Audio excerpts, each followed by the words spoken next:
UPSC ने offer recent अपने final result year 2023 के लिए डिक्लेयर किए हैं। इस फाइनल रिजल्ट में around 1016 candidates have been successful. आज हमारे साथ हैं कुणाल, जो कि रैंक 15 है, जिनसे हम उनकी स्ट्रैटेजी के बारे में जानेंगे कि इन्होंने अपनी प्रिपरेशन को कैसे स्ट्रैटेजाइज किया है, जो कि फ्यूचर एस्पिरेंट्स के लिए एक बेनिफिशियल थिंग होगी। तो first of all Kunal, many congratulations chronicles की पूरी टीम की तरफ से कि आपने रैंक 15 अचीव किया है। And we would like to know Kunal की हाउ आर यू फीलिंग कि अभी एक हफ्ते पहले आप एक एस्पिरेंट थे, नाउ यू आर रैंक 15, तो आपकी फीलिंग कैसी है अभी? So it's a bag of mixed feelings. सबसे पहले तो मैं बहुत खुश हूँ कि I been able to secure that rank and I am feel fortunate कि सब कुछ इस बार हो गया कंप्लीट थर्ड अटेम्प्ट में। और सेकंड सर, मैं रिलीफ भी फील कर रहा हूँ क्योंकि अब प्रीलिम्स दोबारा नहीं देना पड़ेगा, which is a major hurdle for any aspirant. So bag of mixed feelings. तो कुणाल, स्टूडेंट्स के माइंड में एक बहुत ही क्यूरियस मतलब रहता है कि जो भी सिलेक्टेड कैंडिडेट्स हैं उनका बैकग्राउंड क्या रहा है। तो in brief can you please tell us कि आपकी स्कूलिंग ग्रेजुएशन कहाँ से हुआ है? तो सर, मेरे फादर एक इंडियन पुलिस सर्विस में है, तो मैंने बहुत स्कूल्स चेंज किए हैं। मैंने अपना क्लास 10 जो है वो त्रिपुरा से किया है, specifically Holy Cross school Agartala. फिर मैंने सर अपना class 11-12 I did from CMS Gomti Nagar from Lucknow, after which I went for graduation in civil engineering from BITS Pilani campus and graduated in 2021। Since then I been preparing और थर्ड अटेम्प्ट में मेरा final selection हुआ है। तो Kunal, when did you decide to pursue for civils, given you are from an engineering background and although your father is from police services, लेकिन when did you actually decide कि अभी civil services में जाना है? So while in college, I was charting out my future career prospects, and there was always a charm for the civil services having a civil services background. लेकिन sir फिर जब मैंने corporate sector में भी थोड़ा internship वगैरह किया, then I knew the fact that my heart's calling is towards public service, and when you are calling for public service, I think civil services gives you an excellent opportunity for that. And so मैंने फिर तभी college में decide कर लिया था कि मैं अब सिविल सर्विसेज की तरफ ही जाऊंगा। College that you decided to pursue for civil service? Yes sir. Okay, all right. So this was your third attempt, right? Right sir. So, what is the initial journey of the first two attempts? Can you please tell the aspirants? So I gave my first attempt along with college in 2021, and I reached up to the interview stage. All right. For the second attempt, I wasn't able to clear the prelims examination, and finally in my third attempt, I secured this rank. Exactly. So my next question is the follow-up for prelims. कि what was your strategy and resources while preparing for the examination? If you can please segregate कि prelims के लिए आपकी क्या strategy थी, mains के लिए and for interview. तो individually, क्योंकि prelims जैसे as you know कि बहुत ही dicey आज के टाइम पे पेपर आ रहा है, there's no surety कि आप कितना भी prepare कर लो prelims होगा। तो prelims के लिए more specific क्या strategy थी that you know, although in 3 attempt में आपने 2 attempt में से prelims crack किया है, तो what was your strategy for prelims basically? So the prelims paper is divided into two parts. The first one is the general studies, while the other one is for CSAT. So general studies में syllabus UPSC ने define कर रखा है, लेकिन it's very limited.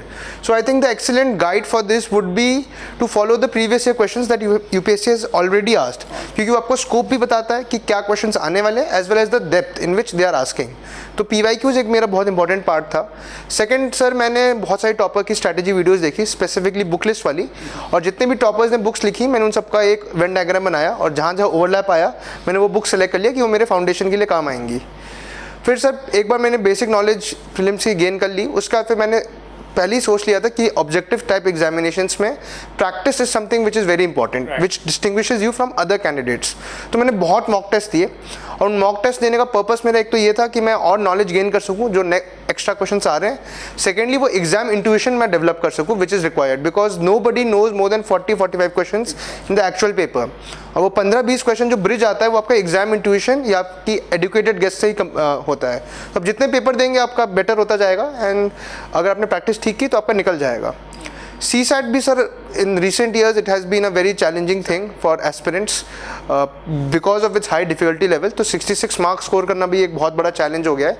तो इसके भी 3 parts examination के, एक इंग्लिश है, एक मैथ्स है, एक रीजनिंग है। इंग्लिश के लिए सर मैं न्यूज़पेपर बहुत पढ़ता था regularly, because when you read newspaper you not only get knowledge कि जो करंट अफेयर के फैक्ट्स हैं, बल्कि your English also improves your reading skills, your reading ability और कॉम्प्रिहेंशन एबिलिटी, और वो आपके डायरेक्टली कॉम्प्रिहेंशन में यूटिलाइजेशन होता है उसका। मैथ्स के लिए सर मैंने अपनी जेई की बुक्स अब फिर रिवाइज करना शुरू कर दिया था, क्योंकि 11 मैंने देखा कि PNCs और कुछ टॉपिक जो हैं वो काफ़ी टफ हो गए हैं अब, तो I have to be on the edge और मुझे थोड़ा एक्स्ट्रा करना पड़ेगा टू इंश्योर कि मैं थोड़े कंफर्टेबल मार्जिन से पास हूँ। तो इस बार वाले अटेम्प्ट में तो मैं पिछले बार मैंने किया था, इस बार भी मैं जो PNC स्पेसिफिकली पार्ट है वो अपने JEE के लेवल का देख रहा था। और रीजनिंग के लिए सर मेरे ख्याल से कैट के questions can be excellent guide, और इस बार देखा भी गया है कि कुछ UPSC ने कैट लेवल क्वेश्चंस पूछे हैं। तो मेरे ख्याल से अगर आपने बहुत सारे PYQs और ये थोड़ा सेग्रीगेटेड वे में स्टडी किया तो आपका CSAT भी मोस्ट प्रॉब्ली क्लियर हो जाएगा। फिर आते हैं सर मेंस का PYQ से ज़्यादा इंपॉर्टेंट मेरे ख्याल से सिलेबस है, because once you read the syllabus you actually gain a knowledge about lot of things जो PYQs नहीं जस्टिफाई कर पाते स्पेसिफिकली फॉर मेंस। तो मैंने हर एक कीवर्ड उठाया मेंस के सिलेबस का और उस कीवर्ड पे मैंने 2-2, 3-3, 4-4 पेज के नोट्स बनाए। इस पे भी सर मेरी स्ट्रैटेजी ये रही कि मैंने बहुत सारे टेस्ट पेपर दिए और मेरे टेस्ट देने का पर्पस सिर्फ प्रैक्टिस नहीं था बल्कि नोट्स मेकिंग भी था। तो मैं क्या करता था कि मैं अपने टेस्ट को ही अपने नोट्स बना लेता था। तो मैंने क्वेश्चन आंसर फॉर्मेट में ऑलरेडी जब लिख लिया है उसके बाद वो इवैल्यूएट होकर आते थे, then I use to cross check it with the model answers, और फिर उस मॉडल आंसर के जो भी extra value addition that I use to add it in my paper itself, और फिर मैं उस पेपर को दोबारा पढ़ता था। तो जो आपने मॉडल आंसर लिखा है उसी पे वैल्यू एडिशन आप करते हैं? हाँ, वैल्यू एडिशन करता था मैं। तो उससे एक तो 2 पर्पस थे, एक तो डुप्लीकेशन ऑफ एफर्ट्स नहीं होता, आप एक ही बार अपने एक्चुअल नोट्स बना रहे हैं। सेकेंडली आप जब आंसर राइटिंग फॉर्मेट में लिखते हैं तो अपना बेस्ट देने की कोशिश करते हैं, तो आप अलग अलग जगह के व्यू पॉइंट्स भी लाने की कोशिश करते हैं, तो वो फिर एक होलिस्टिक कंटेंट वहाँ बन जाता था। तो that was my major purpose. फिर इंटरव्यू स्टेज तो सर मतलब आपकी पर्सनालिटी का ही होता है। मैं तो यही बोलूँगा, मेरे 2 इंटरव्यू के एक्सपीरियंसेस रह चुके हैं और मैं इतना ही निष्कर्ष निकाल सकता हूँ कि आप जितने ओरिजिनल, जितने ऑनेस्ट और जितने फ्रेश कैंडिडेट लगेंगे बोर्ड को, आपके मार्क्स आने के चांसेस उतने ही बढ़ जाते हैं। हाउ वाज द पैनल, मतलब जो बोर्ड था इंटरव्यू पैनल, दे वर कॉर्डियल या कुछ स्पेसिफिक एरिया आप पे किसी डोमेन पे वो फोकस कर रहे थे, ऐसा कुछ? नहीं sir, in both my attempts the depth and variety of questions were large. In both my attempts the board was very cordial. It's just that इस time मेरे थोड़े ज़्यादा डाइव बेस्ड क्वेश्चंस थे, last time the interview was much more random. तो बस questions अगर आप emphasise कर पाएं, इफ यू रिमेंबर। सर इस अटेम्प्ट में तो काफ़ी एनालिटिकल क्वेश्चंस पूछे गए मेरे से। तो चेयरमैन ने शुरू किया एक केस स्टडी के साथ रिगार्डिंग करप्शन, फिर सेकेंड मेंबर ने मेरे से मेंटल हेल्थ के ऊपर पूछा, ये पूछा कि क्या work from home should be applied in government offices और नॉट। एक और केस स्टडी उन्होंने पूछी। थर्ड मेंबर का तो सबसे यूनिक वो था पॉइंट कि मैंने अपने डैफ में फ्यूजन बेस्ड अवधी कुजीन लिखी थी। तो सर ने मेरे से पूछा कि वाजिद अली शाह जो थे, जो नवाब थे लखनऊ के, वो लखनऊ में भी रहे हैं, बंगाल में भी रहे हैं, और दोनों जगह बिरयानी नवाब वाजिद अली शाह जी ने ही फेमस किया था। तो इन दोनों बिरयानी में डिफरेंस क्या क्या है ये बताओ। फिर एक मेंबर ने मेरे से एक हाइपोथेटिकल सिनेरियो पूछा कि we all know that China supports Pakistan because of the CPEC corridor. Now let us create a hypothetical world जहाँ पे CPEC नहीं है, तो would China now support India और नॉट, पाकिस्तान और नॉट। फिर जो लास्ट मेंबर थे उन्होंने मेरे से स्वच्छ भारत अभियान, जल जीवन मिशन के बारे में पूछा। एक उनका बड़ा यूनिक क्वेश्चन था। तो स्वच्छ भारत अभियान में मैंने बोला उनको कि twin pit latrine systems use होते हैं। तो उन्होंने मेरे से पूछा कि चलो तुमने इतना बताया ट्विन पिट के बारे में, ये बताओ जब मैं एक बार ट्विन पिट में फ्लश करता हूँ तो कितना पानी निकलता है। तो आई वाज लाइक कि सर ये UPSC का क्वेश्चन है कि कहाँ का है। बिल्कुल। तो जैसे आपने सारी स्ट्रैटेजी बताई, तो रिसोर्सेज के बारे में स्टूडेंट्स में बड़ा एक डिलेमा सा रहता है कि प्रॉपर रिसोर्सेज क्या फॉलो करें, क्योंकि पेंडोरा ऑफ रिसोर्सेज हैं, कंटेंट मार्केट में बहुत सारा अवेलेबल है। तो क्या पिक्यूलियर सोर्सेज जो स्टूडेंट को फॉलो करना चाहिए स्टैटिक पार्ट के लिए, एंड सेकेंड पार्ट जो करंट अफेयर का पार्ट है, बहुत ही डायनेमिक पार्ट, उसके लिए आपने क्या फॉलो अप किया था? सर स्टैटिक पार्ट के लिए तो मैंने जैसे आपको बताया, मैंने बहुत सारे टॉपर के स्ट्रैटेजी वीडियोस देखे और जो उनमें ओवरलैपिंग था मैंने उसको अपना प्राइमरी सोर्स मान लिया। जैसे M लक्ष्मीकांत हो गया, स्पेक्ट्रम हो गया, ये शंकर IAS हो गया फॉर इन्वायरमेंट, ये सभी को पता है मोस्टली। इसके अलावा सर मैंने न्यूज़पेपर रीडिंग में बहुत फोकस किया अपने तीनों अटेम्प्ट में। मैं मानता हूँ कि न्यूज़पेपर जो है वो सिर्फ नॉलेज के लिए नहीं है, बल्कि आपका फ्लो और फ्लेयर ऑफ आंसर्स वो भी इंप्रूव करते हैं। तो वो एप्टीट्यूड आपका जैसे आपने कहा वो बिल्ड करते हैं। इसके अलावा सर मैंने करंट अफेयर मैगजीन्स भी फॉलो की, क्योंकि मुझे लगता है कि न्यूज़पेपर में आप सिर्फ फ्लो, फ्लेयर और कंटेंट देख सकते हैं, लेकिन वो कंडेंस नहीं होता। तो उसको कंडेंसेशन के लिए लोगों ने ऑलरेडी काम किया हुआ है। तो आप न्यूज़पेपर के नोट्स मत बनाएं, आप करंट अफेयर मैगजीन पढ़ लें किसी भी वेल एस्टैब्लिश कोचिंग का, तो वो सफिशिएंट होता है। और सर बाकी सोर्सेज तो जैसे से इकोनॉमिक सर्वे, गवर्नमेंट के डॉक्यूमेंट्स हो गए, बजट हो गया, योजना हो गई, और ऑनरेबल प्राइम मिनिस्टर का मन की बात है, मैं उसको रेगुलर व्यूअर था, मैं हर महीने देखता था, तो काफ़ी अच्छे केस स्टडीज़ मिल जाते थे। डॉक्यूमेंट्रीज़ में बहुत देखता था अपने टाइम में, तो ये सब कुछ रिसोर्सेज थे। So this was your third attempt sir. तो इस पूरे जर्नी में अप्स एंड डाउन्स तो क्वाइट ऑब्वियस ही रहे होंगे। प्रीलिम्स एक बार सेकंड अटेम्प्ट में लैक करना, तो एक सेल्फ डाउट भी कहीं ना कहीं आता है। तो कैसा आपने इमोशंस, इन सारे इमोशंस को कैसे हैंडल किया है ये, क्योंकि हर एक स्टूडेंट की एक जर्नी रहती है, चाहे वो पहला अटेम्प्ट है या लास्ट अटेम्प्ट है, इमोशंस अप्स एंड डाउन होते हैं सबके, सबको लगता है यार मेरे से होगा या नहीं होगा। तो how did you handle that situation? Sir काफ़ी जब सेकेंड अटेम्प्ट में प्रीलिम्स नहीं हुआ, स्पेशली आफ्टर गिविंग इंटरव्यू, तो उस साल हुआ क्या था कि मंडे को रिजल्ट आया था। I still remember the day, I think it was 30th May 2022, और 4th June 2020 को नेक्स्ट प्रीलिम्स था। तो I was not mentally prepared to give the examination again. तो मैंने जीएस का तो इंटरव्यू के टाइम प्रैक्टिस किया था, लेकिन मैंने सीसैट बिल्कुल इग्नोर कर दिया, और फाइनली यही हुआ कि मैं सीसैट में 1 नंबर से छूट गया। सीसैट 1 नंबर से। I don't think it was my day, कुछ और भी प्रॉब्लम्स थी, लेकिन वो सारे बहाने हैं। आई डिडंट क्लियर, तो मतलब आई डिडंट क्लियर। उसके बाद सर 1 हफ्ता काफ़ी डार्क रहा, बिकॉज सेल्फ डाउट, लोगों के डाउट सभी आ जाते हैं कि आगे की क्या जर्नी रहनी चाहिए। लेकिन तब मेरे पेरेंट्स ने मेरा बहुत सपोर्ट किया, एंड आई ऑलवेज थॉट कि मुझे पब्लिक सर्विस ही करना है, तो वो एक डिटर्मिनेशन तो हमेशा से रहा है। तो फिर मैंने सोचा चलो ठीक है, 1 अटेम्प्ट और दे के देखते हैं, अगर भगवान ने चाहा तो शायद इस बार हो जाएगा। फाइटिंग वो तो रहना ही चाहिए सर, करेज। जर्नी डिमांड्स एक फाइटर स्पिरिट होना चाहिए। कुणाल की पूरी जर्नी इसका एक रेलेवेंट एग्जांपल है कि you never need to give up. You know, even now he is from engineering background, पर CSAT ये एक्सेप्ट करते हैं कि लेवल, इसकी डिफिकल्टी का लेवल बहुत इंक्रीज हो सकता है, तो student need to give equal importance to the CSAT also. Already Sushant, तो आपका ऑप्शनल क्या था? सर मेरा पॉलिटिकल साइंस और इंटरनेशनल रिलेशंस। तो you are from engineering background and you have chosen political science, तो ये आई थिंक बोर्ड में भी they would have asked. No sir, they didn't ask. PSI sir एक बहुत ही कॉमन अब ऑप्शनल हो गया है, because of the simple fact कि इसका ओवरलैप बहुत ज़्यादा है। और एक मेरा इंटेंशन ये भी था कि जो PSI का है उसका आपका डायरेक्ट ओवरलैप GS2 में भी है, GS4 में भी है, ऐसे में भी आप यूज़ कर सकते हैं, तो बहुत ज़्यादा उसका वो है। लेकिन सर एक और बहुत इसमें फैक्टर रहा मेरा इंटरेस्ट के ऊपर भी। तो मेरे अपने कॉलेजेस में जो बिट्स पिलानी है उसमें 5 ह्यूमैनिटी इलेक्टिव्स अलाउ करते हैं। So I was lucky enough to pursue some political science subject in those electives, और तभी से मेरा इंटरेस्ट उसमें बढ़ गया। So you have prior planning की, मतलब ऐसे पॉलिटिकल साइंस लेना है तो हमें कुछ कॉलेज में नहीं सर, प्लानिंग नहीं था, जो वहाँ पे अवेलेबिलिटी था उसमें मुझे बेस्ट जो लगा मैंने उस बेसिस पे उसको सेलेक्ट किया, और लकीली मुझे इंटरेस्ट भी उसमें डेवलप हो गया, तो फिर दोनों चीज़ें एक साथ हो गई। तो ये ऑप्शनल की प्रिपरेशन स्ट्रैटेजी क्या थी? ऑप्शनल के स्टूडेंट भी हमारा मतलब लेक्चर देखते हैं, वीडियोस देखते हैं, तो आपकी ऑप्शनल की क्या स्ट्रैटेजी थी? सर ऑप्शनल बहुत ही स्टैटिक है, मतलब जितना डायनेमिक GS है उतना डायनेमिक तो बिल्कुल भी नहीं है। तो आपके बेसिक रिसोर्सेज सब पूरे होने चाहिए। तो मैंने अपना शुभा रंजन मैम का कोर्स किया था टेस्ट सीरीज़ का, और फाउंडेशन कोर्स मैंने पीयूष चौबे सर के साथ किया था अपना। वो टेस्ट सीरीज़ में सर जितने भी टाइप ऑफ क्वेश्चंस पूछे जा सकते हैं वो पूछ लिए जाते हैं, तो आप उसी को रिवाइज करते रहिए। रिसोर्सेज में सर मैंने जो apart from the normal notes हैं मैंने कुछ और एक्स्ट्रा किया। मैंने उत्कर्ष द्विवेदी सर जो 2021 के रैंकर हैं, उनका मैंने एक्सटेंसिवली ब्लॉग फॉलो किया, तो वो मेरे को बहुत ज़्यादा हेल्प किया। इसके अलावा सर मैंने कुछ ऑथेंटिक बुक्स पढ़ी, जैसे OP कॉबा हो गया, एंड्रू हेवुड हो गया, फिर बेलिस एंड स्मिथ हो गया इंटरनेशनल रिलेशंस के लिए। कुछ आपकी वेबसाइट्स हो गए जैसे ORF हो गया, उसको मैं बहुत रोज़ ही मैं देखता था उसका।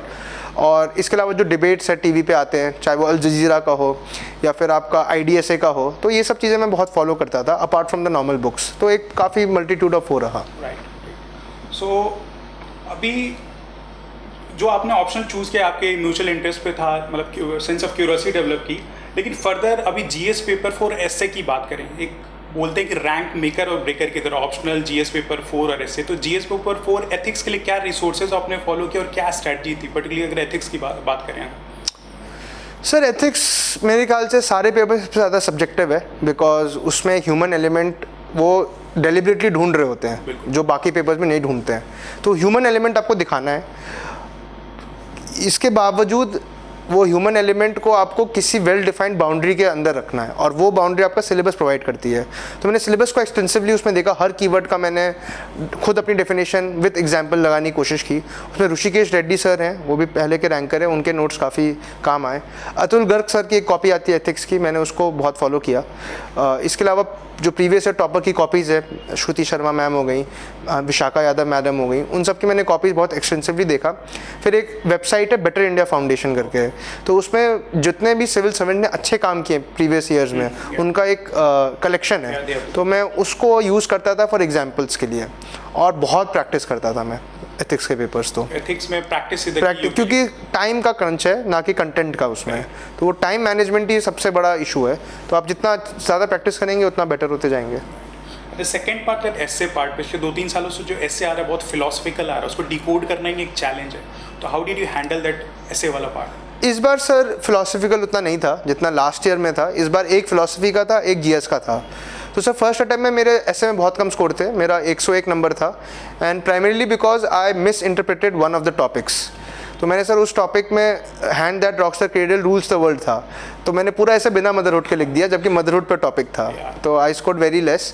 फिर सर मैंने लास्ट 2-3 साल में काफ़ी मेहनत की, बहुत सारे एसेज लिखे, बहुत सारे टॉपर्स को देखा, अपनी इंग्लिश रीडिंग स्किल्स के लिए न्यूज़पेपर वगैरह मैंने ज़्यादा पढ़े, और फॉर्चुनेटली सर इस बार मेरे 129 स्कोर है। तो काफ़ी अच्छा स्कोर आया है इस बार एसे में। तो मेरे ख्याल से प्रैक्टिस और रीडिंग दोनों ही चीज़ें इंपॉर्टेंट है। सो कुणाल, आजकल नंबर ऑफ स्टूडेंट्स हैं, हर एक मिडिल क्लास एस्पिरेंट का, मिडिल क्लास फैमिली के जो भी बच्चे, उनका सब एक ड्रीम है सिविल सर्विसेज में जाने के लिए।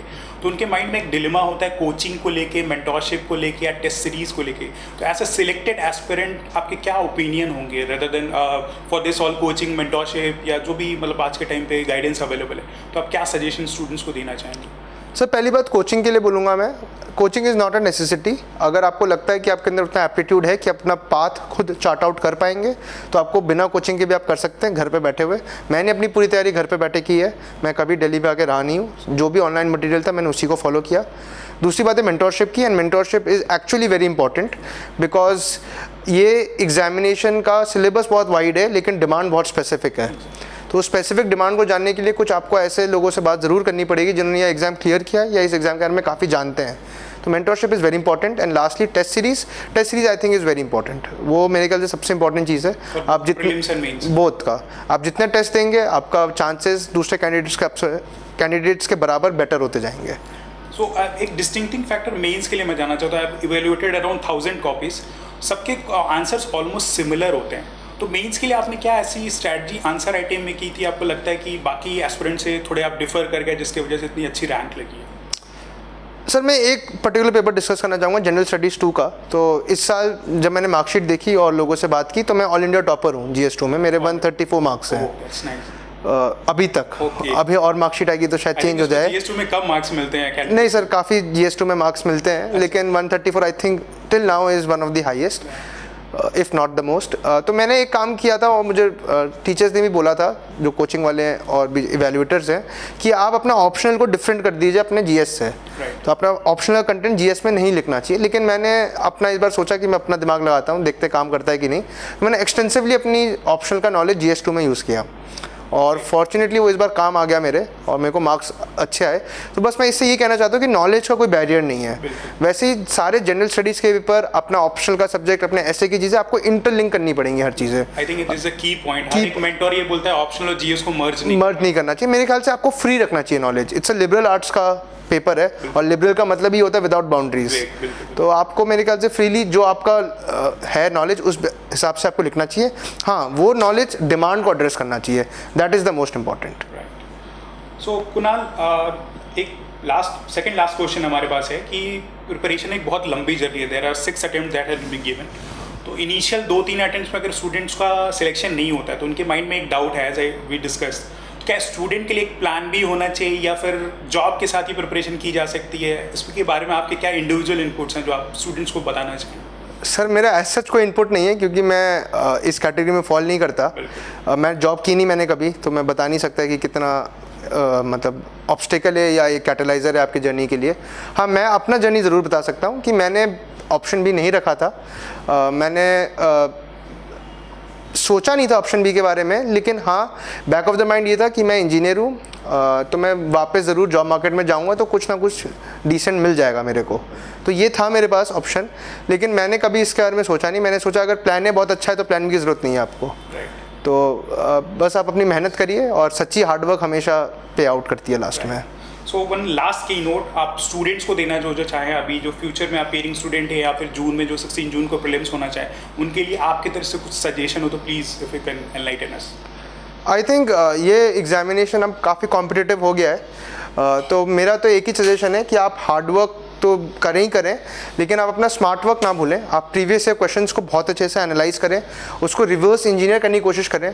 कभी कभी तो होता है कि जो, जैसे इस बार मैं आपको एग्जांपल बताता हूँ कि कुछ ऐसे के टॉपिक जो पहले आए थे वो आप इस साल लिख सकते हैं। जैसे not all who under a loss था, तो 2021 में कैसे का टॉपिक आया था, research is a blind date with knowledge. तो काफ़ी सिमिलर थे चीज़ें। तो ऐसे स्मार्ट वर्क आप करना शुरू करेंगे कि कुछ ही कंटेंट लिखिए, लेकिन उस कंटेंट को बहुत जगह बहुत वे से रिप्रोड्यूस कर पाइए। तो आप नॉलेज तो अक्वायर करिए, लेकिन उस नॉलेज को अप्लाई करने का विजडम भी गेन करिए।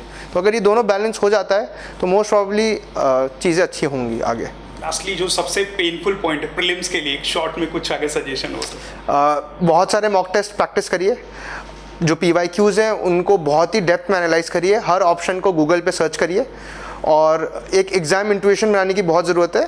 ज़्यादा टेंशन मत लीजिए, अगर आपने अच्छे से पढ़ाई की है तो ज़रूर निकलेगा। So this is all from Kunal. Hope you have liked this session. Kunal ने एक बहुत ही रिच इनपुट दिया है, जो प्रैग्मेटिक इनके थॉट प्रोसेस है, जो भी एग्जाम में इन्होंने अप्लाई किया उनको दिया है।